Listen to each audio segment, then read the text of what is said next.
नमस्कार मित्रों, स्वागत है आप सभी साथियों का आपके अपने YouTube channel study with Ravindra academy पर। प्यारे साथियों, आज की सेशन में अपन पशु परिचर भर्ती के ऊपर चर्चा करेंगे। साथियों आप सभी साथियों को ये तो पता लग ही चुका है कि इस वैकेंसी में है जो माननीय हाईकोर्ट के द्वारा जो स्टे था वो हटा दिया गया है साथियों।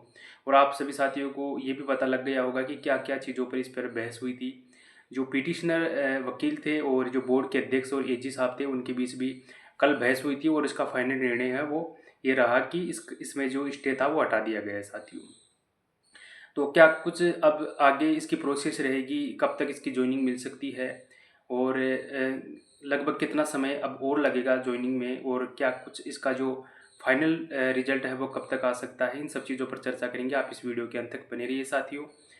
तो साथियों, इसमें स्टे है वो हट चुका है और आप सभी को ये पता भी होगा, आपने सुनवाई सुनी होगी, जिसमें नॉर्मलाइजेशन फॉर्मूले पर और इसके इसकी कट ऑफ के ऊपर, यानी कट ऑफ जारी नहीं की गई उसके ऊपर, और इन सभी चीज़ों पर विस्तार से इन पर चर्चा हुई है साथियों। काफ़ी लंबी बहस कल चली थी, आपने वो वीडियो भी देखा होगा। तो कुल मिलाकर इस पे है स्टे हट चुका है साथियों। अब स्टे हट चुका है तो जाहिर सी बात है कि इसका अब जो 1 गुना यानी फाइनल परिणाम आना है साथियों। लेकिन फाइनल परिणाम आने में भी अभी समय लगेगा साथियों, क्योंकि आपको पता होगा कि जो 1643 कैंडिडेटों को दोबारा पास किया गया था, उनको भी एक बार फिर से 29 तारीख को डीवी करने के लिए मौका दिया गया था साथियों। तो उनका डीवी होगा साथियों। इसके अलावा जो पीएच वाले कैंडिडेट है, उनको भी अभी डेट नहीं मिल पा रही है, तो इस वजह से उनका उनका भी उनकी प्रोसेस में भी समय लगेगा। तो इसलिए अभी इसमें ज्वाइनिंग में थोड़ा समय लगेगा साथियों। बाकी ये है, जो भी साथी जिनका चयन हुआ है उनको बहुत बहुत शुभकामनाएं साथियों। और इसके अलावा सभी साथी है वो जिनका चयन हो रहा है वो बहुत इस खबर को सुनकर मतलब एक तरह से वो खुशी का माहौल उनमें हो गया है साथियों। बाकी जो साथी नॉर्मलाइजेशन के शिकार हुए हैं, उनको कहीं ना कहीं इस चीज़ से कुठाराघात महसूस कर रहे हैं वो, एक तरह से कि कहीं ना कहीं उनके साथ गलत भी हुआ है साथियों। और गलत हुआ है साथियों, वो इस चीज़ को सिर्फ वो ही समझ सकते हैं साथियों। बाकी कोई कोचिंग वाला और जो जिसका फाइनल सिलेक्शन हो रहा है वो नहीं समझ सकता इस चीज़ को। कोचिंग वाले भी उनके साथ है, जिस कोचिंग के सिलेक्शन हो रहे हैं वो सफलता के साथ ही हैं। जो कैंडिडेट सफल हो रहा है उनके साथ कोचिंग वाले हैं, और जो साथी जिनका सिलेक्शन हो रहा है, जिनके नंबर बढ़ गए, वो आराम से खुश है कि हाँ हमारे नंबर बढ़ गए, बढ़िया है, नॉर्मलाइजेशन को बढ़िया बना रहे हैं, बता रहे हैं। तो कुल मिलाकर सब लोग अपने हिसाब से इस चीज़ को ले रहे हैं साथियों। बाकी ये है साथियों कि इसमें गलत तो हुआ है साथियों, क्योंकि उन साथियों को भी पता है जिनका सिलेक्शन हुआ है, जिनके नंबर बढ़े हैं, उनको भी पता है कि उनकी किस्मत में ये लिखा था, इसलिए ये से हो गया। वो बहुत अपने आप को भाग्यशाली मानकर वो भी इस चीज़ को मानते हैं कि नॉर्मलाइजेशन में गलत तो हुआ है, लेकिन वो इस चीज़ को गलत नहीं बोलेंगे, क्योंकि वो सब अपने अपने स्वार्थ के लिए, सब अपने अपने स्वार्थ के लिए काम कर रहे हैं। बाकी ये है, मैं तो उन साथियों के लिए एक बात कहना चाहूँगा कि जिन साथियों का नॉर्मलाइजेशन से इसमें फाइनल सिलेक्शन नहीं हो पा रहा है, उनको निराश होने की कतई आवश्यकता नहीं है। अगर आपने तैयारी की है और एक बेहतरीन स्कोर आपने इसमें हासिल किया है, तो आपकी जो काबिलियत है उसको कोई भी कम नहीं कर सकता।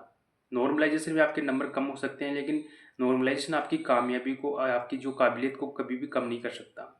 अब अगर आपका एक अच्छा स्टैंडर्ड है, आपने पढ़ा है, आपका एक पढ़ाई का स्कोर मतलब अच्छा लेवल हो गया है, तो आप दूसरी वैकेंसी में भी सिलेक्शन ले सकते हैं साथियों। तो मैं तो पहले दिन से ये कह रहा था साथियों, मैं खुद इस चीज़ का शिकार हुआ हूँ। मैं खुद चौथी शिफ्ट में था, मेरे 125 मार्क्स पहले आ रहे थे एससी कैटेगरी में, और एससी कैटेगरी के हिसाब से 125 मार्क ठीक थे, मेरा फाइनल सिलेक्शन हो भी सकता था। लेकिन जैसे रिजल्ट आया 1-2 दिन तो थोड़ा रहता ही है कि यार ये गलत हुआ है, लेकिन उसके बाद मैंने इस चीज़ को एक्सेप्ट किया और मैं तो आगे की तैयारी करने लग गया था साथियों। तो ये है, मैं तो आगे की तैयारी कर रहा हूँ, और मैं उन सभी साथियों के लिए यही सुझाव दूंगा जिन साथियों का नॉर्मलाइजेशन के कारण वो बाहर हो रहे हैं, उनको अभी भी टाइम है, अभी भी 2 महीने का समय बच रहा है। चतुर्थ श्रेणी की तैयारी कर लेनी चाहिए, क्योंकि उनका सिलेबस लगभग पढ़ा हुआ है, और कुछ सब्जेक्ट है वो उनको और पढ़ने हैं, अभी भी समय है।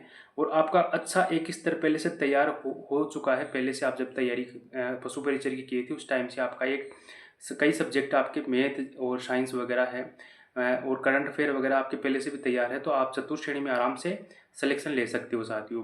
पटवारी और वीडीए के लिए इतना आपके पास समय नहीं है, लेकिन आप चतुर्थ श्रेणी में आराम से सिलेक्शन ले सकते हैं साथियों। तो मैं साथ ही आप जो भी नॉर्मलाइजेशन के शिकार हुए हैं उनके लिए एक ही बात कहूँगा कि आप में काबिलियत है साथियों। आपने 110 प्लस अच्छा स्कोर किया है, 110 प्लस स्कोर किया है तो आप में काबिलियत है। आप चतुर्थ श्रेणी में भी सिलेक्शन ले सकते हैं साथियों। तो ये है साथियों, मैंने तो इस चीज़ को एक्सेप्ट करके कभी से पहले से तैयारी स्टार्ट कर दी है साथियों।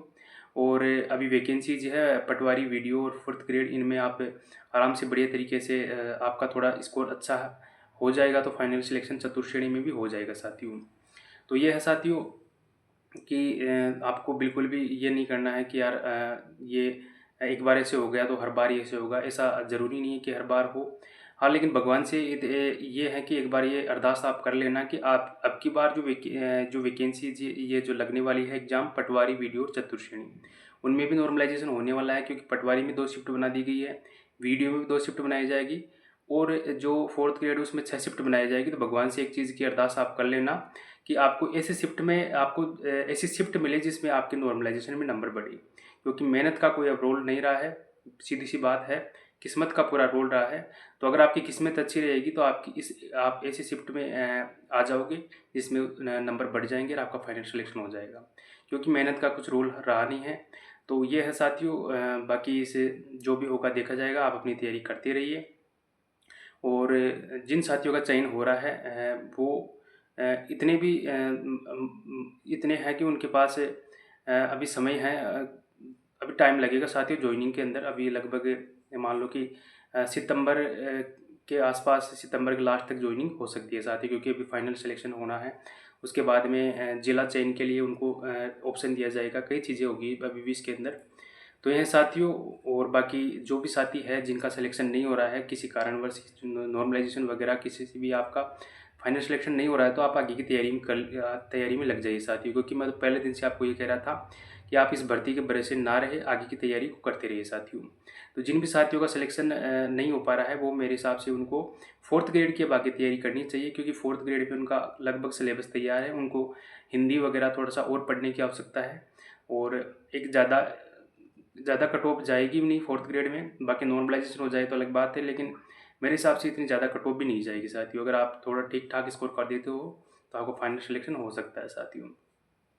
तो ये है। इसके अलावा फोर्थ ग्रेड से संबंधित मैंने कई चीज़ें इसके ऊपर डाल रखी है, कौन कौन सी बुक्स आपको पढ़ना चाहिए और किस प्रकार आप टेस्ट लगाए, कौन सी टेस्ट सीरीज अच्छी रहती है, इन सब चीज़ों की वीडियो मैंने आपको इस चैनल पर डाल रखे हैं साथियों। तो आप जाकर इस चैनल पर वो वीडियो देख सकते हैं साथियों। और ये साथियों, जिनका सिलेक्शन हुआ है उनको हार्दिक शुभकामनाएं साथियों। और यही है, मिलते हैं साथियों नेक्स्ट सेशन में। तब तक के लिए टाटा बाय बाय साथियों। और इसी के साथ एक आप सभी साथियों से रिक्वेस्ट है कि आप इस वीडियो को लाइक कीजिए, शेयर कीजिए, और अगर आप पहली बार इस चैनल पर विजिट कर रहे हैं तो इस चैनल को सब्सक्राइब कर लीजिए साथियों। मिलते हैं साथियों नेक्स्ट सेशन में, तब तक के लिए टाटा बाय बाय साथियों। जय हिंद साथियों।